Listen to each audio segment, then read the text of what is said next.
હવે આપ જૂનાગઢ જિલ્લાનો સમાચાર પત્ર સાંભળશો, જેના લેખક છે સંજીવ મહેતા.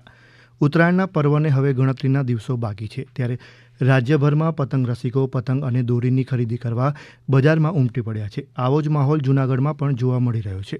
હાલ જૂનાગઢની બજારો રંગબેરંગી પતંગોથી ઉભરાઈ ગઈ છે અને પતંગ રસિકો અવનવી પતંગ, ફિરકી, દોરા અને માંજા સહિતની સામગ્રીની ખરીદી કરી ઉત્તરાયણની તૈયારીઓમાં વ્યસ્ત બન્યા છે.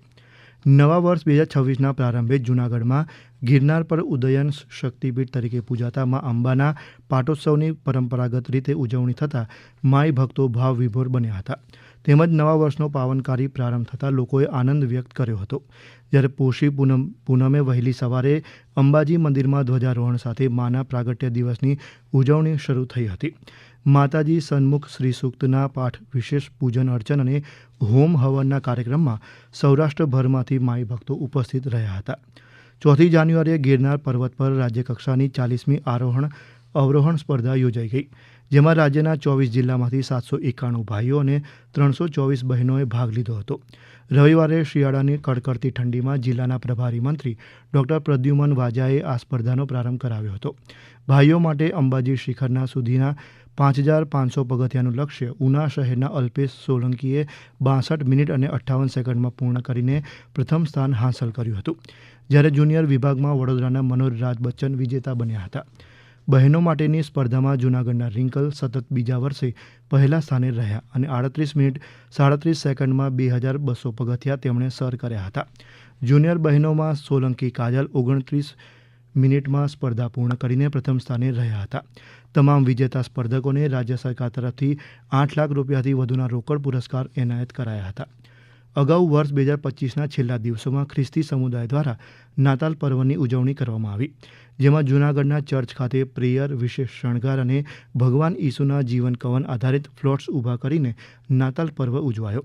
તો 25 ડિસેમ્બરે દેશના પૂર્વ પ્રધાનમંત્રી અને ભારત રત્ન સ્વર્ગીય અટલ બિહારી વાજપેયીના જન્મદિવસને શહેર ભાજપના કાર્યકર્તાઓએ સુશાસન દિવસ તરીકે ઉજવી સિવિલ હોસ્પિટલમાં દર્દીઓને ફળોનું વિતરણ કર્યું હતું, તેમજ તેમના સારા સ્વાસ્થ્યની શુભકામનાઓ આપી હતી.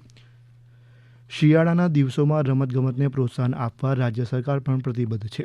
રાજ્યમાં ચાલી રહેલા ખેલ મહાકુંભની સાથે સાથે આ વર્ષે સાંસદ ખેલ મહોત્સવનું પણ આયોજન કરાયું હતું. કેન્દ્રીય શ્રમ અને રોજગાર મંત્રી ડૉક્ટર મનસુખ માંડવિયાએ પોરબંદર લોકસભાના સાંસદ ખેલ મહોત્સવ 2025ના ફિનાલેને શક્તિના પ્રતિકરૂપ ગદા દર્શાવીને ખુલ્લો મૂક્યો હતો. સાથે જ તેમણે રમતના મેદાનમાં રમતવીરો વચ્ચે જઈ ખેલાડીઓનો ઉત્સાહ વધાર્યો હતો. આ તકે શ્રી માંડવિયાએ કહ્યું હતું કે રમત સંસ્કૃતિ અને જીવનશૈલીનો ભાગ છે, તેનાથી વ્યક્તિત્વ ખીલે છે. તેમણે એમ પણ કહ્યું હતું કે રાષ્ટ્રને સમૃદ્ધ બનાવવા સ્વસ્થ નાગરિક હોવું આવશ્યક છે. દરેક નાગરિક ફિટ રહે તે માટે રમતો રમવી પણ એટલી જ જરૂરી છે. રમતના મેદાનમાં કોઈ હારતું નથી, પણ જીતવા અને આગળ વધવા માટે પ્રેરણા મળે છે. જૂનાગઢ કૃષિ વિશ્વવિદ્યાલય દ્વારા વિવિધ કૃષિ સંસાધનની પહેલ વિષય પર ખેડૂત દિવસની ઉજવણી નિમિત્તે 1 દિવસનો રાષ્ટ્રીય પરિસંવાદ યોજાયો. તેમાં પાક ઉત્પાદન, પાક સંરક્ષણ, બાગાયત, જીવ વિકાસશાસ્ત્ર તેમજ સામાજિક વિજ્ઞાન જેવા વિષય ક્ષેત્રને આવરી લેવાયા હતા. પરિસંવાદમાં ગુજરાત સહિત વિવિધ રાજ્યમાંથી આ વિષયને લગતા વૈજ્ઞાનિકો, વિદ્યાર્થીઓ, ઉદ્યોગ પ્રતિનિધિઓ, પ્રગતિશીલ ખેડૂતો સહિત 350થી વધુ પ્રતિનિધિએ ભાગ લીધો અને સંશોધનપત્ર તેમજ પોસ્ટર રજૂ કર્યું હતું. આ જ સમયગાળા દરમિયાન રાજ્યના નાણાં, જેલ અને પોલીસ આવાસના રાજ્યમંત્રી કમલેશ પટેલે જૂનાગઢમાં 13.5 કરોડ રૂપિયાના ખર્ચે બનેલા પોલીસ આવાસ અને મહિલા જેલ બેરેકનું લોકાર્પણ કર્યું હતું. આ પ્રસંગે તેમણે પોલીસ પરિવારને અભિનંદન આપતા કહ્યું હતું કે નવા આવાસ બનવાથી પોલીસ પરિવારજનોને અત્યંત સુવિધા સાથેના મકાન મળશે.